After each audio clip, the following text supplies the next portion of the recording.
Hey guys, welcome back to my channel. मैं वंदना राव आ गई हूँ आप सभी के सामने एक नए और एक इंटरेस्टिंग वीडियो के साथ। सबसे पहले तो सलाम, नमस्ते एंड सत श्री अकाल टू ऑल ऑफ यू। तो कैसे हो आप सब।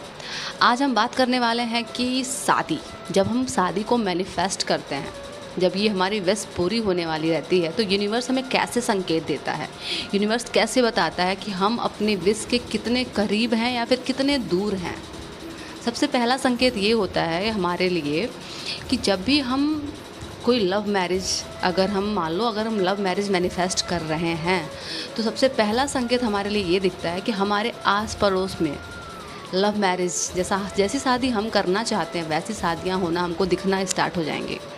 हम शादी अटेंड करने लगेंगे, शादियों में जाना स्टार्ट कर देंगे। जैसा शादी हम चाहते हैं कि हम ऐसी शादी करें, हम वैसी शादियाँ हमारे अगल बगल में, बाजू में घटित होना शुरू हो जाएंगी। बशर्ते हमको क्या देखना है वहाँ पे, जब ये शादियाँ हो रही हैं, जब ये शादियाँ हमारे सामने अगल बगल में हो रही हैं, घटित हो रही हैं हमारे सामने, टाइम पे हमारा जो विचार है, हमारी जो भावनाएं हैं उस चीज़ को प्रति कैसी हैं। अगर उस चीज़ के प्रति हमारी भावनाएं गलत, निगेटिव आ रही है कि सबके साथ हो रहा है, मेरे कब होगी, तो वहाँ पे आपको धैर्य रखना है, आपको पेशेंस रखना है, आपको ये सोचना है कि बहुत अच्छा हो रहा है, जो भी हो रहा है थैंक यू यूनिवर्स, मैं इस चीज़ को अलाउ करती हूँ क्योंकि ये चीज़ें अब कल को मेरी लाइफ में भी आएगी। तो आपको रोना धोना नहीं है, आपको मायूस नहीं होना, आपको सिर्फ इतना विश्वास बनाए रखना है ईश्वर पे, इतना फेथ रखना है ईश्वर पे कि हाँ, जो चीज़ें घटित हो रही हैं वो सारी चीज़ें कल को मेरे साथ भी होंगी। आपको उस चीज़ से भागना नहीं है, आपको खुशी खुशी उस चीज़ में भाग लेना है। तो भागना नहीं है, भाग लेना है, यानी कि पार्टिसिपेट करना, शादी ब्याह में हमें जाना है। दूसरा संकेत हमें ये मिलता है कि हमारे घर पे बहुत सारे कार्ड्स आना स्टार्ट हो जाते हैं। हमारे अगल बगल के लोग शादियों की बातें करना स्टार्ट कर देते हैं। हमारी शादी तक तय हो सकती है। कभी कभी तो ऐसा होता है कि हमारा एंगेजमेंट तक हो जाता है। आपको लड़का पसंद हो चाहे आपको लड़की पसंद हो या ना हो, उससे मतलब नहीं है। कभी कभी ऐसा होता है कि हमारी शादी किसी और से तय हो जाती है, उसके बाद जाके कहीं हमारी मैनिफेस्टेशन तय हो जाती, मैनिफेस्टेशन पूरी हो जाती है।